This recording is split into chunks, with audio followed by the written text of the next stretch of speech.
Pemirsa, terima kasih Anda masih menyaksikan program Update Bisnis dan kali ini kita masuk dalam segmen Kupas Bisnis. Pemirsa, memasuki tahun 2025 banyak kebijakan baru yang diterapkan oleh pemerintah.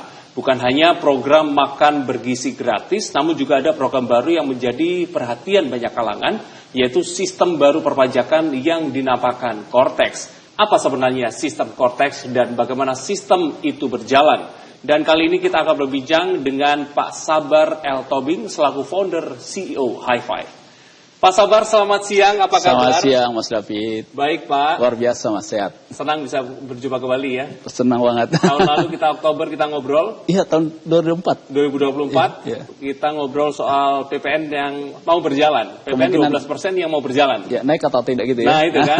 Nah kali ini kita sudah masuk tahun 2025 dan kita mau bahas soal itu dan soal Cortex. Yes. Dampaknya seperti apa, bagaimana Cortex itu berjalan. Yeah. Dan kita awali dengan apa sih Cortex itu Pak? Saya yakin pemirsa masih banyak yang belum dengar ataupun dengar tapi nggak tahu apa itu Cortex. Oke.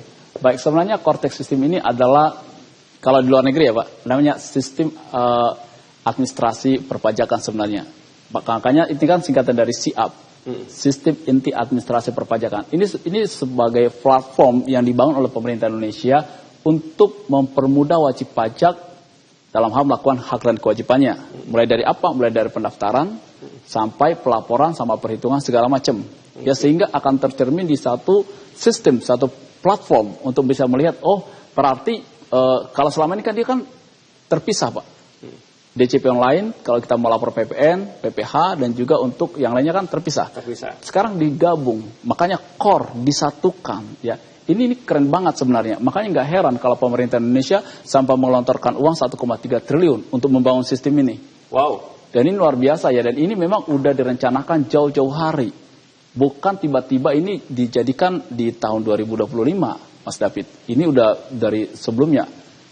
Ya, tapi memang kita lihat ya belakangan ini banyak kendala ya. Nah, banyak ini kendala yang menjadi, yang tadinya ini bisa langsung running di per 1 Januari ternyata nggak semudah itu. Nah, ini yang mau kita garis bawahi karena awalnya adalah tujuannya mempermudah. Mempermudah. Tapi setelah berjalan beberapa hari di tahun 2025 kok kayaknya banyak yang lebih kesulitan daripada dipermudah nih Pak ya. Betul. Namun kita belum bahas itu dulu. Kita mau bahas apa sih, kenapa kok harus dijalankan sistem Cortex ini? Apa sebenarnya menjadi perbedaan mendasar dengan sistem pajak yang sudah berjalan sebelumnya? Oke, kalau yang sebelumnya kan seperti yang saya bilang kan terpisah. Ya terpisah, tapi kalau untuk di sini kan udah terintegrasi semuanya. Jadi satu. Kalau kita lihat tujuannya apa sih? DJP pun kan menjelaskan di sini tujuan utama mereka membangun sistem ini apa? Pertama adalah otomatisasi Mas. Otomatisasi dan digitalisasi ya. 21 proses bisnis administrasi perpajakan. Itu semua itu mulai dari pelaporan, pendaftaran dan semuanya. Semuanya dijadikan satu. Dijadikan satu, yaitu 21 bisnis administrasi perpajakan. Makanya SIAP, Sistem Inti Administrasi Perpajakan. Dari 21 proses bisnis itu mereka gabung menjadi satu platform. Wow. Ini keren banget. Bahkan kita ini lebih hebat daripada New Zealand. Itu kata Ibu Sri Mulyani. Ya. Yang kedua, menyediakan data yang valid. Ya, dan berintegritas. Jadi bukan selama ini kalau pemeriksaan pajak dilakukan, mereka mendapatkan sumber-sumber data dari berbagai pihak. Yes. Contoh dari perbankan, dari lembaga keuangan lainnya, leasing dan segala macam. Tetapi dengan Cortex ini Mas, itu menyediakan satu data yang valid dan berintegritas. Yang kedua, memperluas saluran layanan. Ya, mulai dari mana? Mulai dari pendaftaran NPWP sampai nanti misalnya, oh saya residu sini. Saya kompensasi nih, oh akan terlihat sangat jelas di sana.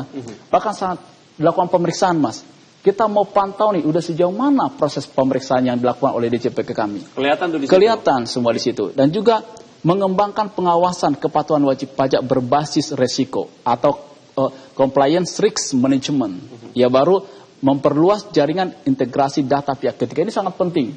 Selama ini yang kesulitan daripada DCP adalah data-datanya dari pihak ketiga seperti apa. Ya, tetap makanya kalau kita lihat di Cortex ini sudah dicantumkan nomor rekening daripada si wajib pajak. Ya, yang berikutnya adalah membangun bisnis pengetahuan atau disebut knowledge management untuk pengambilan keputusan. Artinya dengan tersedianya semua data dan informasi yang ada di Cortex ini, pastinya DJP akan semakin mudah dalam mengambil keputusan dan semakin mudah dalam melakukan analisis. Karena apa? Datanya valid, datanya bagus. Ya, jadi bukan hanya masuk data, tapi datanya nggak bisa diolah. Tapi datanya itu benar data yang valid. Yang berikutnya adalah mengelola administrasi perpajakan berbasis data, Mas, dan pengetahuan atau data and knowledge organization. Yang terakhir, tujuannya apalagi sih dibangun Cortex System ini sampai mengelontarkan uang 1,3 triliun? Mendukung penyediaan laporan keuangan DJP yang lebih prudent, Mas, dan akuntabel, ya, revenue accounting system. Jadi benar-benar laporan keuangan yang masuk di sistem DJP ini, mereka lihat ini prudent nggak sih, sesuai nggak sih dengan realita yang di lapangan atau seperti apa. Jadi pemerintah pun mengharapkan dengan mengelontorkan uang sebegitu banyaknya, apa sih yang diharapkan pemerintah daripada Cortex ini? Pastinya adalah peningkatan kepatuhan, Mas. Tax compliance. Yang selalu bermasalah Indonesia apa sih? Tingkat kepatuhan kita itu sangat rendah. Ya, kita menaikkan tarif pajak. Kita mau bahkan nih 2025 saya yakin target penerimaan negara dinaikkan.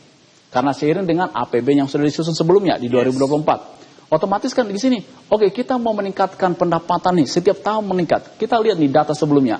Tahun-tahun sebelumnya itu kan setiap tahun meningkat. Tetapi kalau misalnya tingkat kepatuhannya rendah, bagaimana? Sama aja kan? Targetnya meningkat, tapi kepatuhannya nggak meningkat. Nggak meningkat. Bagaimana? Makanya itu ya.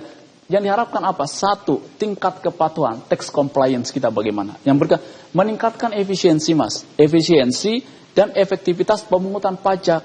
Jadi seperti ini, Mas. Jangan sampai pemerintah mengeluarkan biaya yang cukup besar, tetapi mendapatkan hasil yang kecil. Ya, jadi harus seimbang dong. Oke, kita mau mendapatkan pajak nih dari masyarakat. Bagaimana dengan biaya yang kita keluarkan? Sebanding atau tidak? 1,3 triliun. Iya, bagaimana? Kan seperti itu. Saya mau periksa nih si WP ABC. Oke, biaya pemeriksaannya aja tidak sebanding dengan apa yang diharapkan. Ya itu kan harus diukur semua, efektif dan efisien serta ekonomis. Yang berikutnya adalah perbaikan layanan administrasi perpajakan. Selama ini kita bisa melihat ya, masih error dan segala macam dan sebagainya. Ini pun menjadi perhatian penting bagaimana layanan administrasi ini gampang digunakan. Ya, sistemnya keren banget nih Pak. Tetapi susah orang untuk melakukan pekerjaan di sana kan itu kan bermasalah juga ya. Jadi harus benar-benar didesain sedemikian rupa sehingga mudah untuk digunakan. Peningkatan kualitas dan pemanfaatan data. Di pajak itu berbicara data. Ya, data yang mana? Data yang valid. Ya, data yang bisa diandalkan. Untuk apa? Untuk dianalisa oleh siapa? Oleh DJP dalam hal apa dalam pengambilan keputusan, Mas. Nah, gitu. tentunya itu juga menjadi yang ditujukan oleh pemerintah adalah apa namanya, tax data yang valid compliance, tadi ya, tax compliance, iya, tax compliance sama data yang valid. Data yang valid. Ya, sehingga ada tercermin di satu sumber, yaitu namanya Cortex itu. Jadi terintegrasi semuanya, gampang untuk dianalisa, gampang untuk dipelajari. Gitu. Itu adalah tujuan awalnya nih. Cuman kita mau membahas lagi mengenai kita sudah berjalan, gitu kan? Sudah berhari-hari berjalan, namun juga banyak keluhan-keluhan, kendala-kendala yang berjalan. Nah, kita mau bahas setelah pesan yang mau lewat berikut ini. Pemirsa jangan kemana-mana, kami akan segera kembali.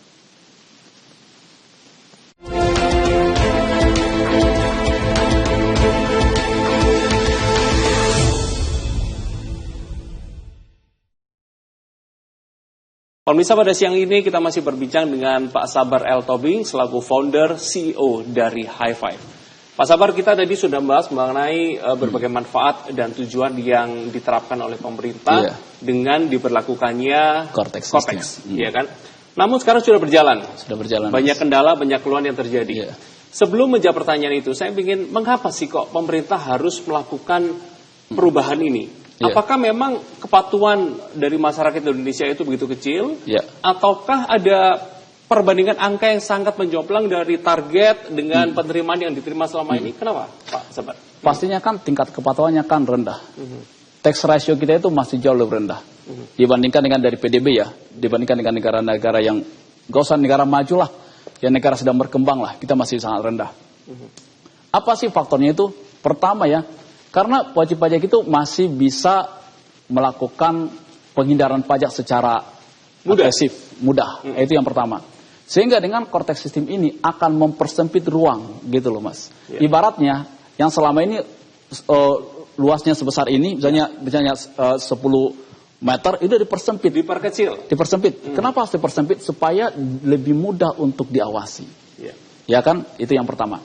Terus yang kedua, memang tingkat kepatuhan itu sangat rendah. Jadi mau nggak mau harus dibuat suatu sistem yang canggih untuk memaksa orang jadi patuh. Kan seperti itu. Ya, harus dibuat suatu sistem nih supaya patuh. Kalau nggak patuh-patuh, kan seperti itu. Terus selama ini memang itu terpisah ya. Jadi sangat rumit ya. Di beberapa aplikasi kita harus buka dulu untuk melaporkan satu kewajiban perpajakan. Saya masuk satu persatu dari berbagai pihak ketiga gitu ya. Sekarang kan udah di satu sistem nih dibangun. Itu kan. Terus yang berikutnya juga kembali lagi ya, pemerintah itu akan semakin mudah melakukan pengawasan Mas. Karena datanya udah terintegrasi. Datanya udah disatukan di satu sistem gitu. Itu menjadi alasan pemerintah. Memang ini adalah tujuan yang baik. Cuman banyak masyarakat yang berkata, wah ini jalan ninja pemerintah untuk terus korek-korek warga Indonesia selain PPN 12% yang juga diterapkan pada tahun ini. Bagaimana dengan pendapat itu Pak Sabar? Oke. Sebenarnya kan tidak bisa dipungkiri Mas bahwa memang pendapatan negara ini 83% dari pajak. Itu kita bisa lihat sendirilah di APBN seperti apa. Dan juga dengan banyaknya program pemerintah yang akan segera dieksekusi, makan bergizi gratis dan lain bergizi gratis ya dan lain sebagainya, itu kan semua butuh pendanaan Mas.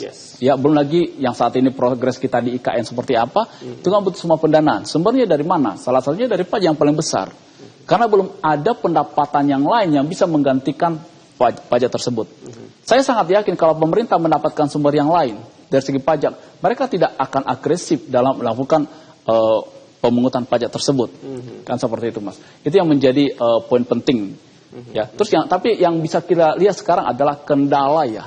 Sistem yang udah mereka bangun dengan baik, tetapi tidak semudah itu dalam aplikasinya. Kenapa? Di sini mungkin akan kita koreksi bersama-sama ya. Saya pun tidak mau mengkritisi pemerintah Indonesia. Tetapi alangkah baiknya kita belajar dari masa lalu. Masa lalu seperti apa nih Pak Sabar? Kita kan udah pernah menerapkan namanya faktur pajak. E-faktur. Sebelum itu kan semua kan konvensional. Kalau kita lihat sebelum 2025, sebelum 2014 kan semua kan konvensional. Pakai kertas semua nih. Pakai kertas semua. Kita mengapresiasi pemerintah Indonesia merubah menjadi e-faktur. Dan itu sangat luar biasa, keren banget. Artinya apa? Penggelapan pajak, penghindaran pajak dari PPN itu diturunkan secara signifikan. Ya, kenapa udah tersistem semua? Ya, tetapi disinilah yang kita apresiasi. Waktu itu pemerintah Indonesia menerapkan itu secara bertahap. Pertama waktu itu di Jawa, begitu berhasil di Jawa, terapkan di Bali, baru di Sumatera. Tidak berlaku secara nasional. Apalagi ini sistem yang dibangun yang bisa yang benar-benar digunakan oleh seluruh masyarakat Indonesia yang merupakan wajib pajak. Waktu e-faktur pajak aja itu belum semua wajib pajak wajib melakukan itu loh. Kenapa? Kalau mereka bukan PKP, mereka tidak wajib buka faktur pajak. Tetapi pemerintah pada saat itu hati-hati dalam menerapkannya. Ya, diuji coba dulu di wajib pajak besar. Diuji coba dulu di Jawa. Oh, berhasil nih, pindahkan ke Bali, baru Sumatera, baru berlaku secara Indonesia. Sekarang kan tidak. Ya, harusnya ini menjadi pelajaran yang mahal. Ya, maaf, saya bukan mengkritisi, tapi ini menjadi pelajaran yang penting. Terapkan dulu ke wajib pajak besar. Kan jelas, DJP punya data. Berapa ribu data wajib pajak besar Anda? Coba, ya kan? Terapkan dulu ke mereka. Sukses gak korteks ini? Baru masuk ke layer kedua, yaitu wajib pajak di bawah mereka. Terapkan dulu nih, di mana sih yang paling besar pendapatan Indonesia dari sektor pajak? Oh, Jawa. Terapkan di Jawa dulu. Mana sih? Oh, baru Bali, baru Sumatera. Kalau itu diterapkan secara bertahap, tidak seperti heboh saat ini. Ini kan jadi heboh. Ya, bahkan Kadin pun memberikan masukan, dipanggil Dirjen Pajak, diminta keterangan. Ya, bahkan saya dapat pun informasi, DPR pun akan panggil Kementerian Keuangan untuk minta keterangan, kan seperti itu. Karena apa? Ini bukan berdampak terhadap sama wajib pajak, tapi negara loh. Berarti kalau misalnya korteks ini nggak bisa dieksekusi dengan baik, PPN nggak bisa dibuka, faktur pajak nggak bisa dibuka, berarti kan PPN nggak bisa dipungut. Kalau PPN nggak bisa dipungut, bagaimana pemerintah mau mengharapkan penerimaan negara dari sektor PPN bisa masuk? Yang pertama. Yang kedua, ya, kalaupun itu penerapan secara bertahap, jangan dimatikan sumber yang utama dulu. Apa itu DCP online? Ya. Silakan aja dulu. Nanti secara perlahan baru migrasi. Migrasi baru ke Cortex. Ya, kan seperti itu, Mas. Kalau itu udah yakin 100% bisa benar-benar bagus, barulah eksekusi. Ini kan enggak. Lama ditutup. Yang belum yakin 100% dibuka. Ya. Nah, ini menjadi pelajaran sih, menjadi masukan buat pemerintah Indonesia, Mas. Saya setuju, karena jika seperti ini yang awalnya berharap penerimaan negara lewat pajak bisa meningkat, ini malah menjadi terlambat. Iya, kita belum tahu nih berapa ya, kan kita bisa dihitung ya, berapa sih tertunda penerimaan negara akibat sistem ini. Itu bisa dihitung. Yang harusnya masuk di Januari berapa, itu bisa dihitung, Mas. Ya, karena data kan valid dari DJP. Baik. Pak Sabar, kita akan melanjutkan pembahasan ini setelah pesan yang berikut ini. Pemirsa, jangan kemana-mana, kami akan segera kembali.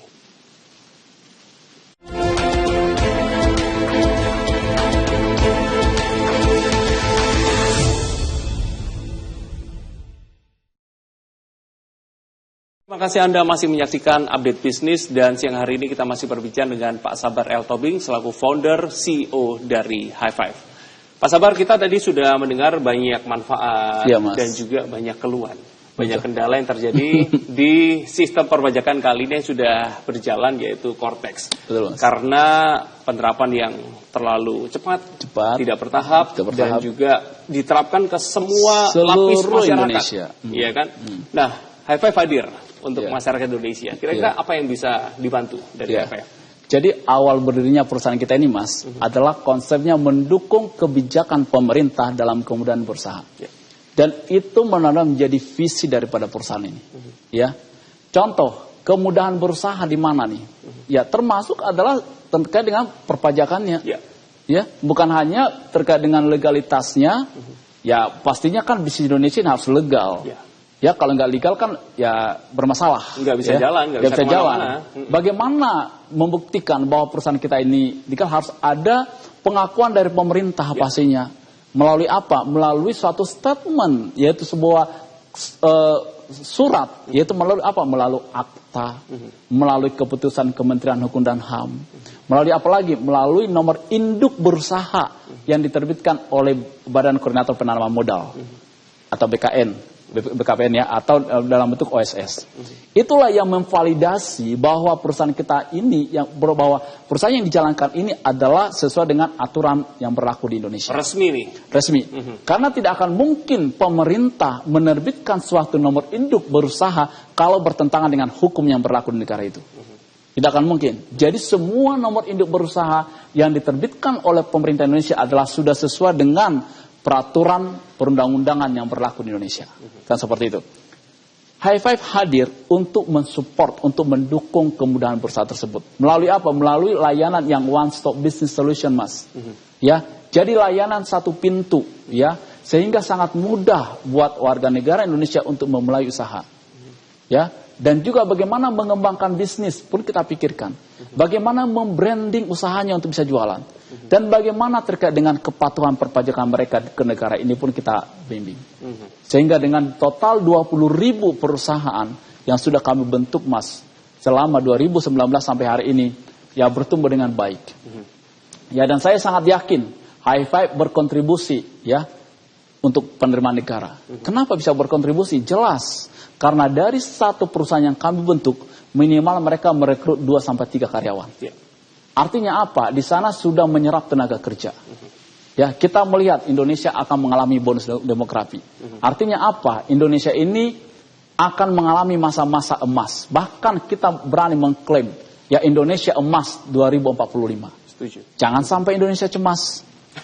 Ya kan? Bisa cemas kalau enggak infrastrukturnya siap.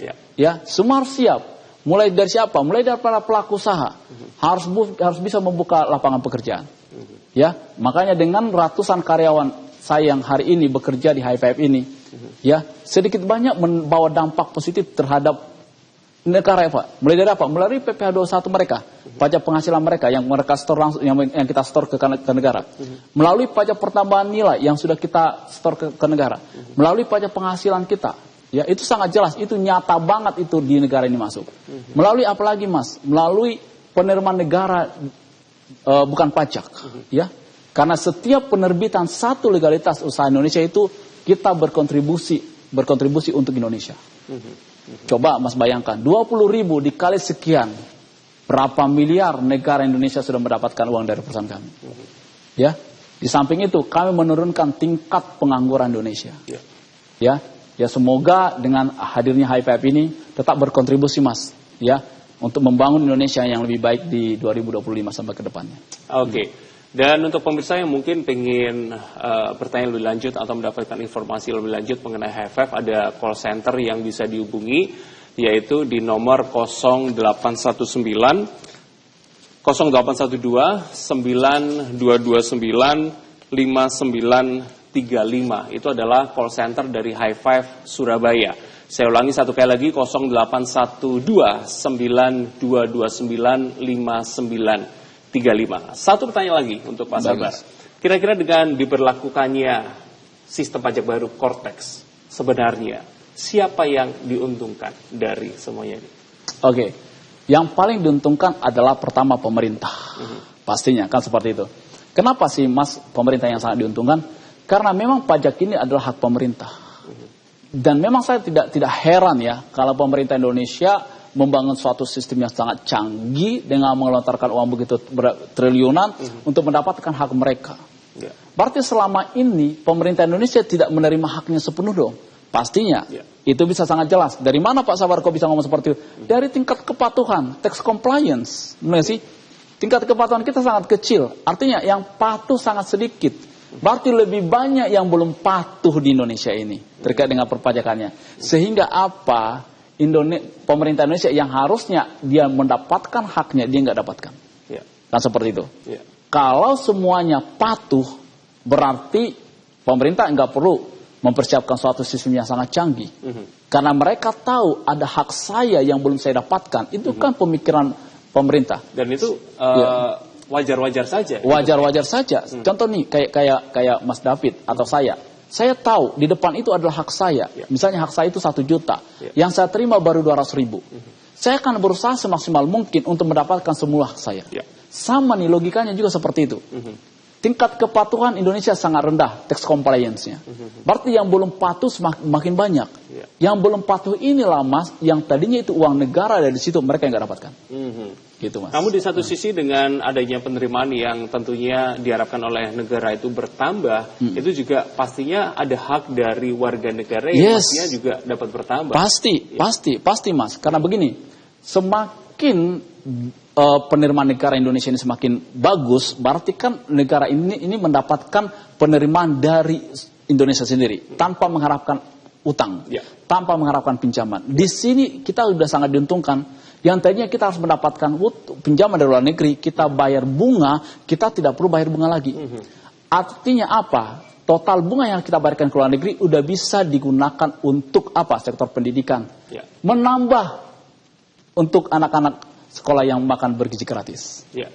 Gitu Mas. Baik, Pak Sabar, terima kasih untuk waktunya. Kita doakan biarlah sistem perpajakan baru ini memang menjadi suatu terobosan yang positif buat ekonomi di Indonesia. Makasih Mas. Sampai berjumpa kembali di lain kesempatan. Terima kasih Mas, selamat siang. Dan pemirsa, itu juga menjadi akhir perjumpaan kita pada siang hari ini. Saksikan informasi menarik lainnya dalam program Update Bisnis selanjutnya. Saya David Funata dan segenap kru yang bertugas mohon undur diri. Selamat siang dan sampai jumpa.